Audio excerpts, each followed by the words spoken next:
2 जुलाई को आंगनबाड़ी वर्कर और हेल्पर का ऑल इंडिया कन्वेंशन संपन्न हुआ। इस कन्वेंशन में आह्वान किया गया है कि देश भर की आंगनबाड़ी वर्कर और हेल्पर अपने अधिकारों के लिए संघर्ष को तेज करते हुए 26 जुलाई से 29 जुलाई तक लगातार 4 दिन और रात का महापड़ाव दिल्ली में डालेंगी। आंगनबाड़ी वर्कर और हेल्पर के अधिकारों का घोषणा पत्र का मसौदा फेडरेशन की महासचिव AR सिंधु ने पेश करते हुए सालों से चल रहे संघर्षों का इतिहास याद दिलाया। सम्मेलन में दूर दूर से आए विभिन्न राज्यों की आंगनबाड़ी वर्कर और हेल्पर्स की भागीदारी जोरदार रही। कन्वेंशन में 26 से 29 जुलाई के दिल्ली में जो महापड़ाव रात दिन का होने जा रहा है, उसको सफल बनाने की अपील की गई। AR सिंधु ने सभी आंगनबाड़ी वर्कर और हेल्पर से अपील की है कि वे महापड़ाव के संदेश को देश के कोने कोने में ले जाएं। आप सभी से अनुरोध है कि इस वीडियो को आप जरूर ध्यान से देखें, इसको ज्यादा से ज्यादा शेयर करें, लाइक करें और अगर आपने अभी तक चैनल को सब्सक्राइब नहीं किया है तो चैनल को सब्सक्राइब जरूर करें। धन्यवाद। हरियाणा दिल्ली की बहनों को बहाल करो, बहाल करो, बहाल करो। अध्यक्ष जी और साथियों, हमारी ये जो कन्वेंशन है आज जो हो रहा है, इसका हमने नाम रखा है कि हमारे अधिकार का घोषणा करने का कन्वेंशन। और वो कन्वेंशन जहां हो रहा है, ये हॉल को हमने मीरा दत्ता का नाम दिया है। और हो सकता है कि बहुत सारे ऐसे मीरा दत्ता है देश में जिसके बारे में हमें पता भी नहीं चला। और ये एक मीरा दत्ता का आज के दिन हमारे पास खबर है। और जैसे आपको मालूम भी होगा कि बंगाल के अंदर जो ये अभी हमारा रिटायरमेंट होता है तो सबसे ज्यादा नगद रकम उनको मिलता है बंगाल में, 3 लाख रुपया। लेकिन ये जो मीरा दत्ता है, जिस दिन से ये लागू हुआ उससे पहले रिटायर हो चुकी थी। तो अभी बंगाल में कम से कम 2-3 साल के लिए रिटायरमेंट के बाद में नौबत नहीं आते हैं। लेकिन ये 3 लाख रुपया भी इतना बड़ा रकम तो है नहीं कि हम पूरा जिंदगी उसी से गुजारे। तो ये हमें खुद को और पूरे देश के आंगनवाड़ी वर्कर हेल्पर को याद दिलाने के लिए हमने आज का ये कन्वेंशन का हॉल का नाम मीरा दत्ता का रखा है। कल को हम में से कोई भी हो सकता है मीरा दत्ता। कल का हम में से कोई भी सड़क में आवारा फिरते हुए, खाने के लिए पैसा नहीं होते हुए कि भूखे मरे। और आज भी वो मीरा दत्ता का बेटा, उसका ना कोई पढ़ाई हुआ ना कोई रहने का है, वो सड़क में घूम रहा है। तो ये आज पूरे देश के आंगनवाड़ी के आंदोलन और ट्रेड यूनियन आंदोलन को एक जो उपलब्धि अभी जो जिसके बारे में जो सबसे ज्यादा उत्साहित होके लोग आए हैं कि हमारी लड़ाई में एक कानूनन हक का एक तिनका हमारे हाथ लग गया। यह नहीं सोचना कि हमारा लड़ाई कितना बड़ा है, ये हमारा एहसास होना चाहिए। और ये ऑर्डर होते हुए ही ये मीरा दत्ता भूखे मरे हैं। और ये हमारी ये जो आज का कन्वेंशन में ये है कि ये हमारे हाथ में ये एक तो तिनका कानून का यही हासिल किया है हमारे। लेकिन वो भी जैसे हेमलता जी ने बताया, तबन्दा ने भी बताया क्या है, यही सुप्रीम कोर्ट ने 10-15 साल पहले हमें ये बताया। और जिसका आज के दिन भी हर एक मंत्री, हर एक सांसद, हर एक विधायक, जो भी हमारा पीपल्स रिप्रेजेंटेटिव है, जिसके पास हम अपना मांग लेके जाते हैं, हमारे हक के बारे में बात करते हैं, तो हमें ये कहा जाता है कि तुम्हारा कोई हक नहीं है, नो राइट्स कि ये। और वो क्या तसल्ली देते थे कि नहीं, सुप्रीम कोर्ट ने ही तो बोल दिया। सुप्रीम कोर्ट का मतलब है कि सुप्रीम, कि उससे ऊपर कुछ नहीं है। वो कोर्ट ने बता दिया कि तुम वर्कर हो ही नहीं सकता। तो हमें दावे के साथ कहते हैं कि हमारी आंदोलन की देन है। वही तबन्दा भी बोल रहे थे, वही हेमलता जी भी बोल रहे थे, ये देश के अंदर ऐसा माहौल पैदा किया कि ICDS जनता के लिए जरूरी है। और ये आंगनवाड़ी वर्कर हेल्पर जो काम करते हैं वो ये देश के लिए उससे बहुत महत्वपूर्ण दूसरा कोई काम हो ही नहीं सकता, जिसके बिना ये देश के जनता नहीं बचेगा। तो वो काम के लिए आईसीडीएस भी चाहिए और उनका काम भी चाहिए। ये माहौल हमने पैदा किया, उसका देन है ये सुप्रीम कोर्ट का ऑर्डर।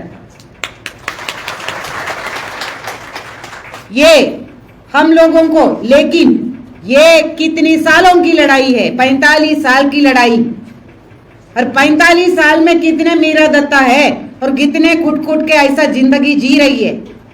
और जो आज के दिन में नौकरी में है वो भी क्या इससे बेहतर है? वही है, हम लोगों को यही याद दिलाना है। ये कन्वेंशन का डिक्लेरेशन आपके सामने में है। हमने यही बताया कि ये आज हम लोग ये सुप्रीम कोर्ट का ऑर्डर का वेलकम करते हैं। और वो सुप्रीम कोर्ट के ऑर्डर के अंदर दो चीजें हैं जो मुख्य था। एक तो है हम आंगनवाड़ी वर्कर और हेल्पर, ये दोनों वर्कर है, माने जो डेफिनेशन के अंदर मजदूरी लेने का हकदार है। और उसने क्लियरली ये लिखा है कि उसके अंदर जो मानदेय शब्द सरकार बोले, लेकिन ये वेज के अंदर में आता है। और ये तो है हमारे हक, तो बाकी हक तो हम ले ही लेंगे। एक तो ग्रेजुइटी है, बाकी न्यूनतम वेतन है, पेंशन समेत सारी सामाजिक सुरक्षा लाभ है, ये सारे। और जब काम करते हुए भी हमारे ईएसआई का, पीएफ का, जो बीमार होते हैं, लीव का, छुट्टी का, सारा कुछ जो है उसके अंदर में आता है। और ये देश का नहीं, पूरे दुनिया का कानून के अंदर में होता है। जो काम है उसका दाम मिलना चाहिए और उसका बुढ़ापे के लिए और उसका पूरा परिवार को सुखी रखने के लिए कानून बनना चाहिए और उसको लागू भी होना चाहिए। तो यही है कि हमारा एक नंबर पे। दूसरा क्या है, उसी ने बताया। हम तो हमें बीच में तो ताजुब हो गया पढ़ते हुए कि ये तो हमारा डॉक्यूमेंट जैसा हो गया। जो हम बोलते हैं कि जो बार बार हमारे जो साथी बता रहे थे कि तपंदा और हेमलता जी, जो हमारा सीआईटीयू का लाइन है, हमारा फेडरेशन का लाइन है, हम बोले हैं कि ये आईसीडीएस का जो योजना है ये देश की आम जनता के लिए, हर एक इंसान के लिए, जो वो भूख के ना मरे और उनका बच्चे पूरा एक इंसान की तरह दो पैर में चलने वाला, ना कोई पोलियो हो उसका, ना कोई बीमारी हो इसका, ना उसका दिमाग का भी पूरा विकास हो और उसका पूरा शरीर का भी विकास हो, और वो पूरा एक अच्छा अपने आस पड़ोस में कौन सा लोग कैसे जी रहे हैं इसका जानकारी रखने वाला एक अच्छा इंसान और अच्छा नागरिक बने, उनका पूरा हक के लिए बना है ये आईसीडीएस। वो सुप्रीम कोर्ट अभी मजबूरन बता रहे हैं कि ये भी हक है। ये बच्चों के लिए और जो माओं के लिए, औरतों के लिए जो भी सुविधा मिलना चाहिए, स्वास्थ्य का, खाने का और शिक्षा का, वो अधिकार का ये योजना है। तो वो भी हम ये जताने के लिए ये कन्वेंशन में हम ये घोषणा कर रहे हैं, ये सुप्रीम कोर्ट ने भी आज के दिन बताया है। तो ये देश के कानून में, देश की संविधान में ये व्यवस्था है, तो इसके लिए प्रबंध होना चाहिए। उसका जिम्मेदारी ये देश के सरकार का है। ये लेकिन यही है, लेकिन वाला सवाल हर जगह में हमारे सामने आते हैं। तो वो क्या है, हमारी मुख्य सेवाएं। ये सुप्रीम कोर्ट ने दोबारा जो हमारे 2005 की हमारे जो डिमांड था, 2005 में हमने डिक्लेयर कर दिया आईसीडीएस को पक्का करो, पूरा विभाग का हिस्सा बनाओ या एक अलग विभाग बनाओ, डिपार्टमेंट बनाना है तो उसके अंदर पक्का सुविधा होना चाहिए जो स्कूल के अंदर में हो, ऐसा पक्का सारा, और कर्मचारी समेत।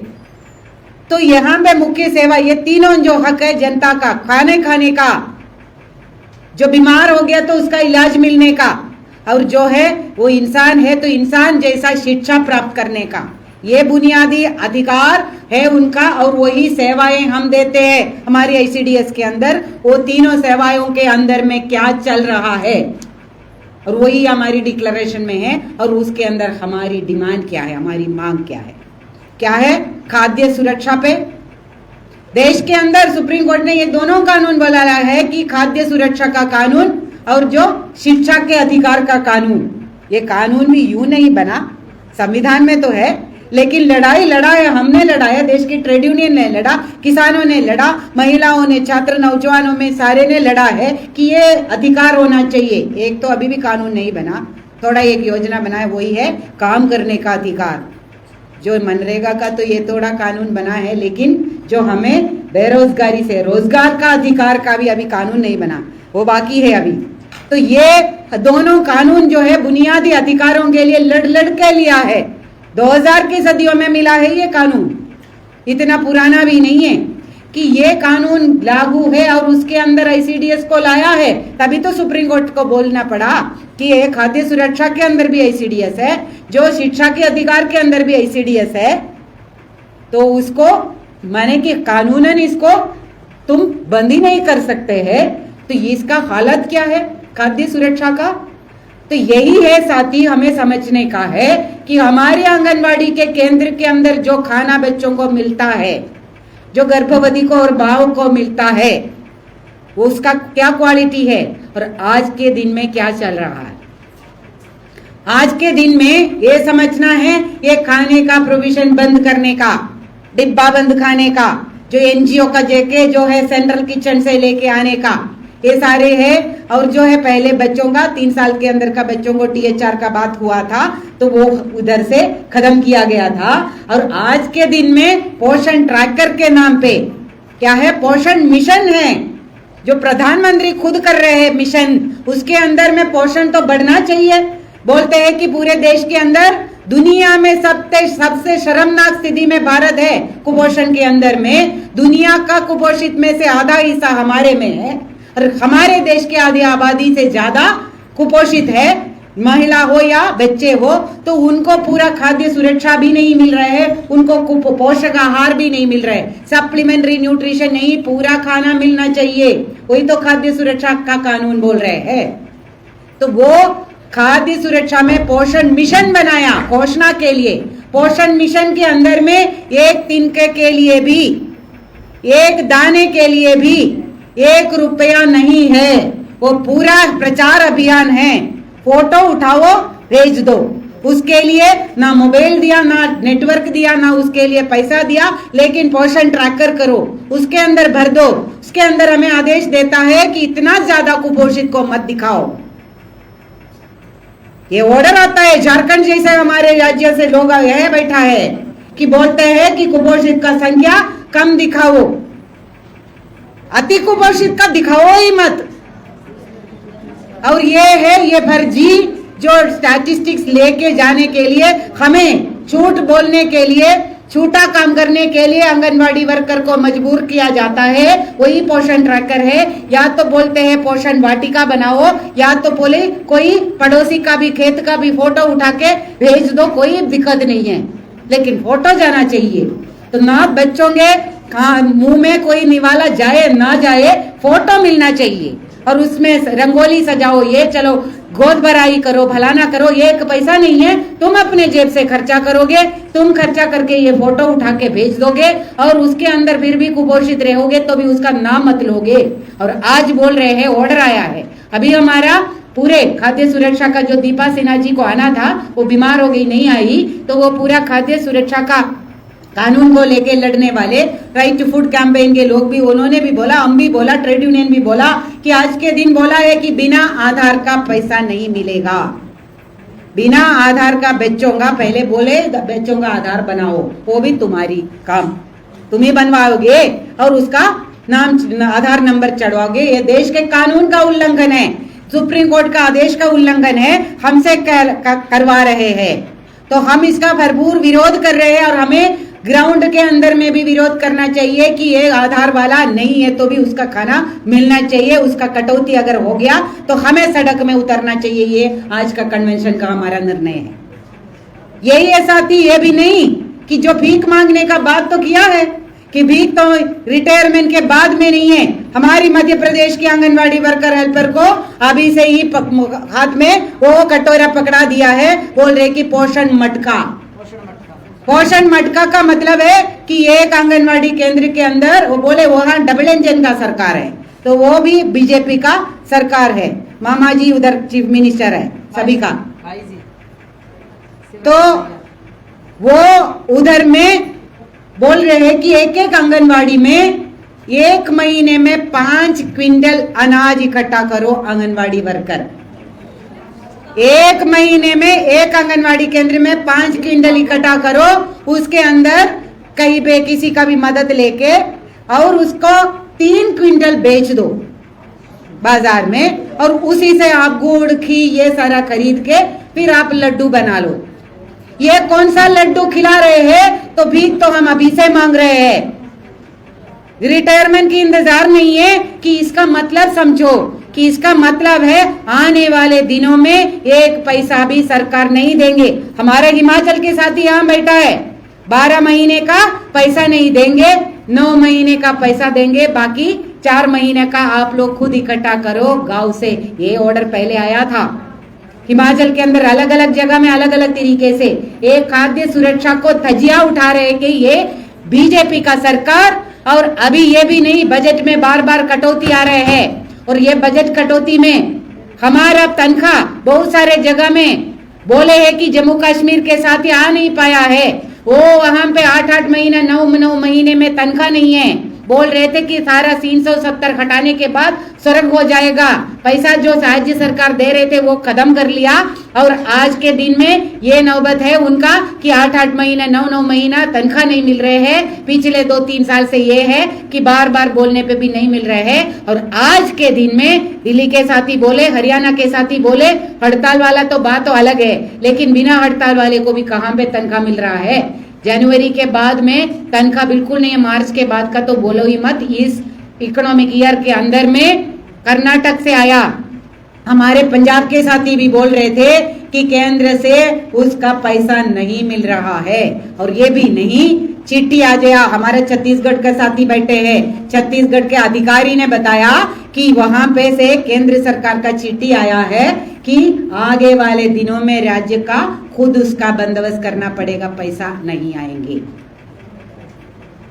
ये इसका विरोध हम बोलते हैं, ये कुपोषण यहाँ पढ़ लेना अपना डिक्लेरेशन। हम बता रहे हैं कि देश की जनता का हक के लिए कानून है, वो कानून लागू करवाने की जिम्मेदारी केंद्र का जो सरकार है, ये मोदी का सरकार है, जो विश्व गुरु बनाने के लिए दावा करते हैं, ढोंग करते हैं और घोषणा के ऊपर घोषणा करते हैं, वो सरकार की जिम्मेदारी है। ये देश के बच्चे भूखे नहीं बैठे, देश के आंगनवाड़ी वर्कर और हेल्पर पूरा तनख्वाह ले, उसके लिए पूरा बजट का आवंटन होना चाहिए, और उसके अंदर पूरा का पूरा व्यवस्था होना चाहिए। ये भी नहीं, आंगनवाड़ी केंद्र के अंदर हर एक सुविधा हो, आंगनवाड़ी केंद्र के अंदर जो बच्चों के लिए बैठने का जगह, उसमें पीने का पानी, उसमें बिजली की सुविधा, और उसमें हर एक ऐसा सुविधा हो, बच्चों के लिए खिलौने हो और बच्चों के लिए किताबें हो, और आंगनवाड़ी वर्कर हेल्पर के लिए ट्रेनिंग भी हो, और अच्छा क्वालिटी वाला खाना भी हो, और ये पूरा सुविधा हो जाए, और उसके लिए पूरा बजट का आवंटन भी हो। एक हम अपना हक के साथ जनता के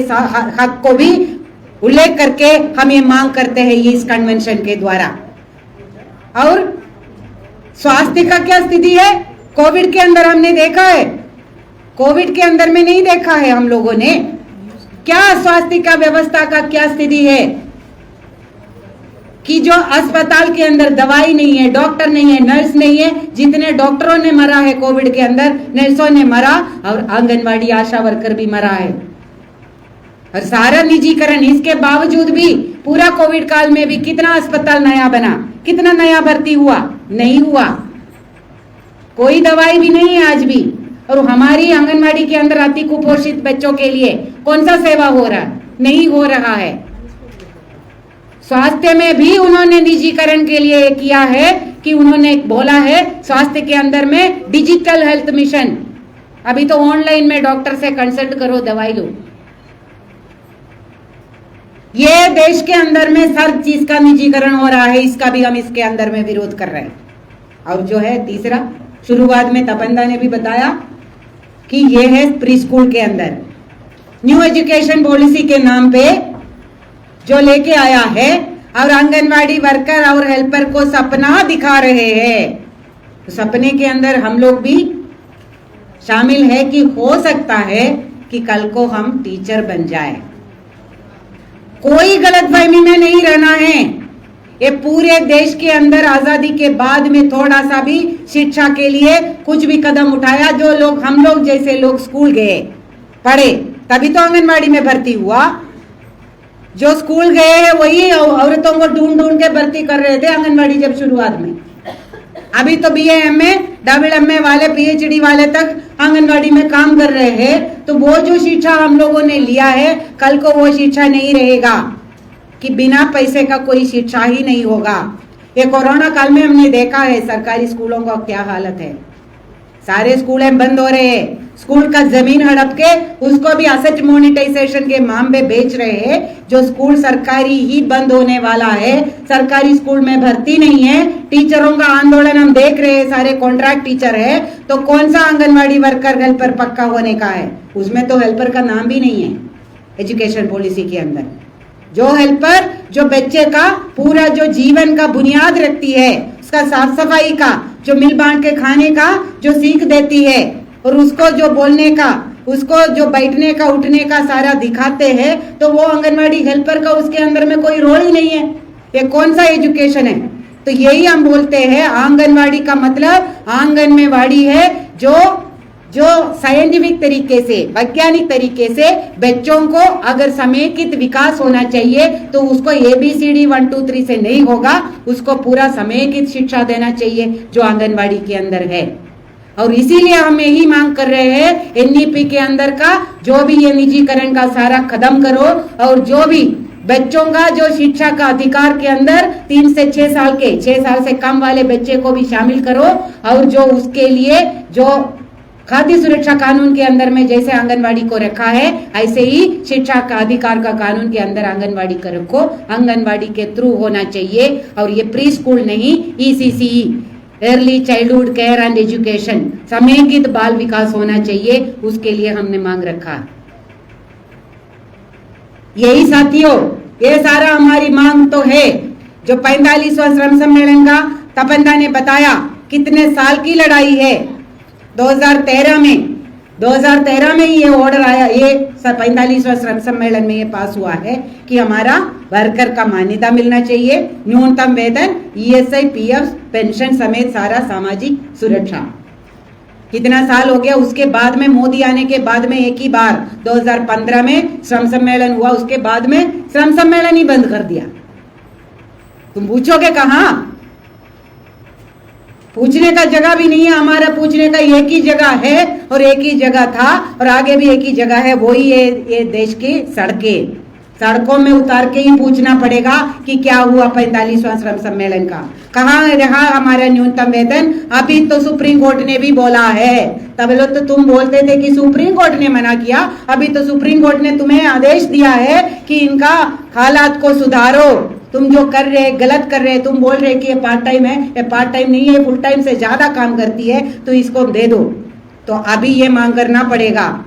और ये मांग उठाने के लिए ये पूरे देश के जनता के साथ में हम खड़े हैं, उनके आगे हम खड़े हैं।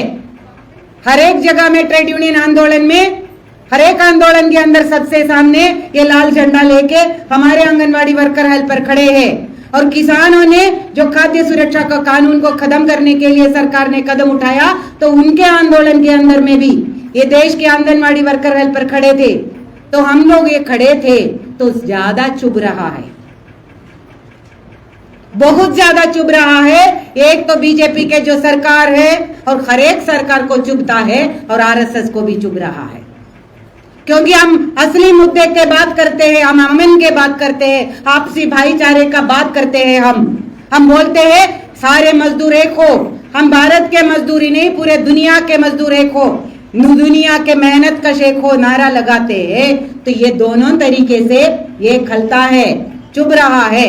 इसीलिए आज ये समझने की बात है, हमारे बहादुर बहनें बैठी है, दिल्ली के बैठी है, हमारे हरियाणा के, जो कितने इसमें आए हुए हैं, जो नौकरी से जो उनको निकाला गया है, और आज इधर में झंडा उठा के लड़ने के सामने हम बैठे हैं। हम ये कन्वेंशन के जरिए उनको सलाम करते हैं, उनका बहादुरी से सलाम करते हैं। और ये बहनें ये कर रहे हैं, तो यही सबसे ज्यादा ये समझने की बात है साथियों। हमारी जो देश की नीति कहाँ है, हमारी आंदोलन कौन सी स्तर पे है। आने वाले दिनों में यही है कि अगर देश में मजदूर संगठन हो तभी तो लड़ाई हो, इसीलिए मजदूर संगठन ही ना रहे, इसीलिए श्रम कानून में बदलाव ला रहे हैं, इसलिए आगे यूनियन बनाना ही बंद। और हम तो श्रम कानून के अंदर मजदूर भी नहीं है, ना आंगनवाड़ी वर्कर या कोई भी स्कीम वर्कर उसके अंदर में नहीं है। ये श्रम पोर्टल और ये सारा तो वो फालतू है, तो श्रम कानून के अंदर हमारा नाम क्यों नहीं है? न्यूनतम वेतन वाला कानून के अंदर आंगनवाड़ी वर्कर हेल्पर क्यों नहीं है? नहीं डालेंगे। ये भी नहीं, सबसे खतरनाक चीज आजकल हमारे ऊपर चल रहे है वही है कि हमारी जो यूनियन बनाने को और लड़ने के अधिकार पे वो अगर छीना गया और वो खत्म किया गया तो बाकी तो सारा रह जाएगा कागज में। तो इसीलिए ये समझने का है, वो अगर हमारे पास रह जाता तो बाकी तो हम लड़के ही लेंगे, अभी तक तो लड़के ही लिया है, तो इसीलिए है।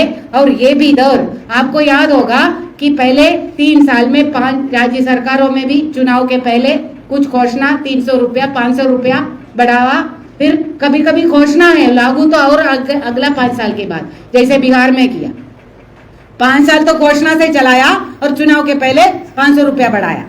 तो यही दौर था केंद्र सरकार का भी, 5-5 साल में चलो तुम्हें कोई थोड़ा सा भीख दे दो, ये तो मुंह बंद करके खुश हो जाएंगे, फिर मंत्री को भी सम्मानित करेंगे, फलाना भी करेंगे, फोटो भी उठाएंगे, खुश। ये तो आज नहीं चल रहा है।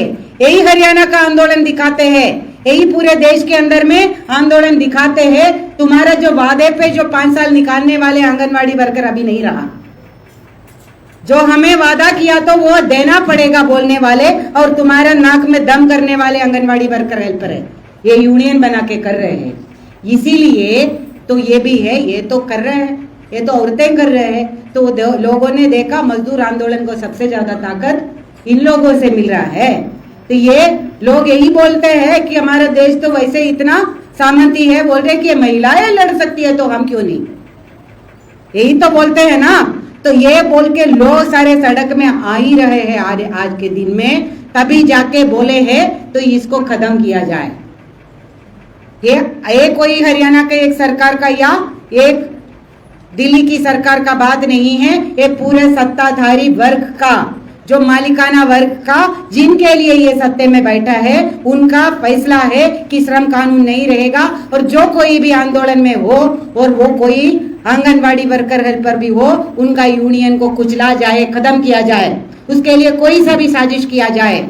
आपस के अंदर में से तोड़ फोड़ करके ऐसा यूनियन खड़ा करते, कभी हेल्पर के नाम पे, कभी मिनी वर्कर के नाम पे खड़ा कर देते हैं, और कभी बोलते हैं कि ये लोग तो हमेशा लड़ते रहते हैं, अभी ये नहीं होता तो हम लोग सारा कुछ करवा देंगे करके अपना जो पिट्ठू वाले जो है उनका यूनियन खड़ा करने के से लेके कानून बदलने को लेके अभी हमारे को है कि ये यूनियन को कुछ लो, कि ये निकाल दो सारे को। एस्मा लागू किया गया है, और वही है कि हरियाणा के अंदर में इतने बड़े पैमाने पे, और दिल्ली का सरकार तो वो बोलते आम आदमी का, तो उसको क्या है, यूनियन किसी का भी है खड़ा ना हो जाए। यही है हरियाणा में, तो अभी टेस्ट केस चल रहा है, किसी को कोई गलतफहमी नहीं है ना। हमारा कोई भी भला करने के लिए जो यूनियनों को तोड़ने का एकता बनाए रखे, और संघर्ष में ही होगा जीत। वो कैसा होगा उसके लिए अभी हमारा अलग सा रेजोल्यूशन भी है हरियाणा और दिल्ली के आंदोलनों के, और उसके ऊपर साथियों कहना यही है कि ये कन्वेंशन में वो बुनियादी अधिकार, हमें संघर्ष करने का, हड़ताल करना कानूनन है। पूरे दुनिया के अंदर मजदूरों ने 1900 के दशक के शुरुआत में ही कायम किया है। जो ये मई दिवस हम मनाते हैं, उसी के अंदर संगठन बनाने का और हड़ताल करने का अधिकार है, देश के संविधान में अधिकार है। तो ये गैर कानूनी उन्होंने किया है तो उसको वापस करना पड़ेगा।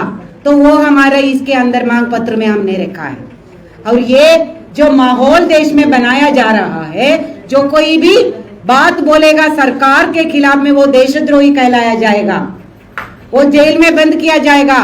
ये पूरा फांसीवादी तानाशाही जो सत्ता है उसके खिलाफ में अगर उसको पलटने का हिम्मत किसी में है, वो मजदूर वर्ग का है।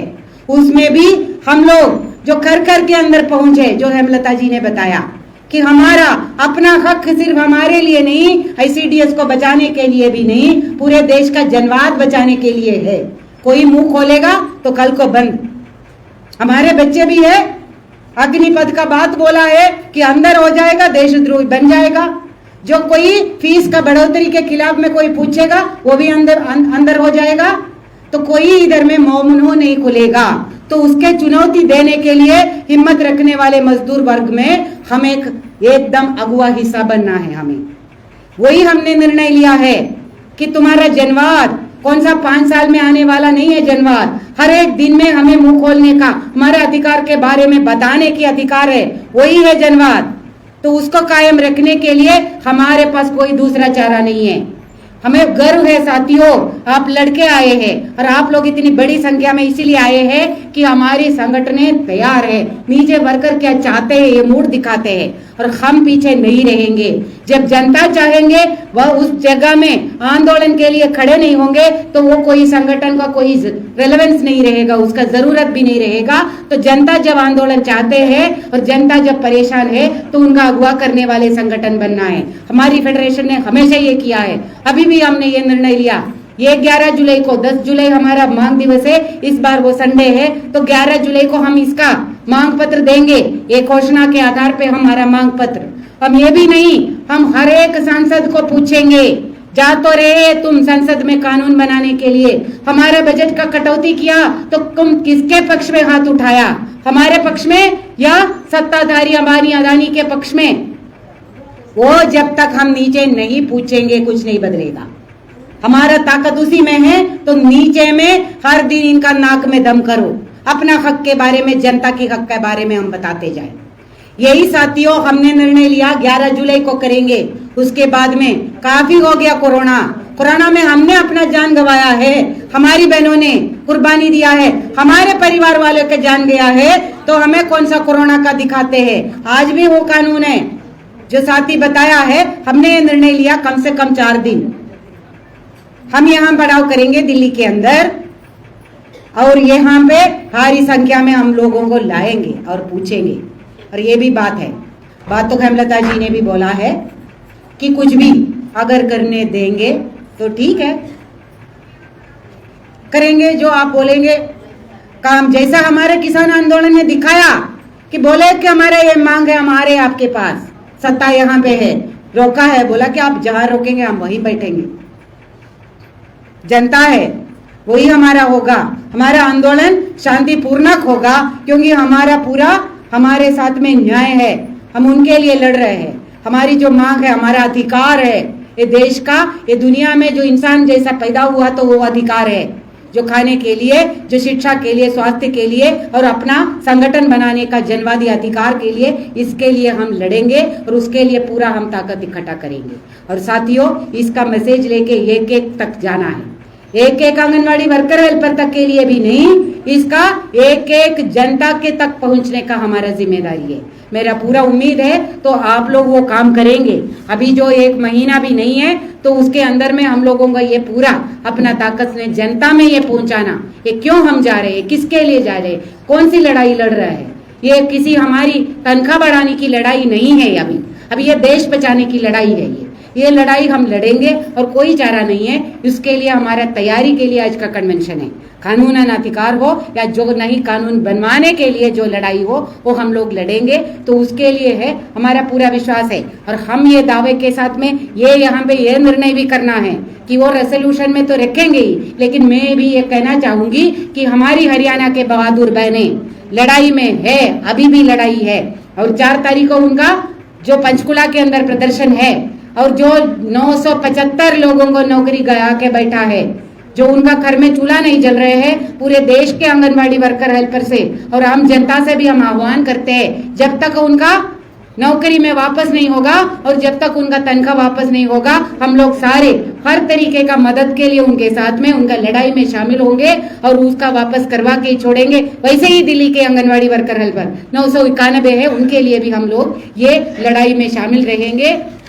तो यही है साथियों कि ये आज के दिन का जो हमारी परिस्थिति का गंभीरता को हम समझे कि हमारी कोई एक सेकंड भी फालतू नहीं है। हम लोगों को आम जनता में ये चीजें ले जाना है और हर एक लोगों को संगठन के अंदर लामबंद करना है। उसका ये ऐलान है कि हम लड़ेंगे जरूर और हम जीतेंगे जरूर। इंकलाब जिंदाबाद।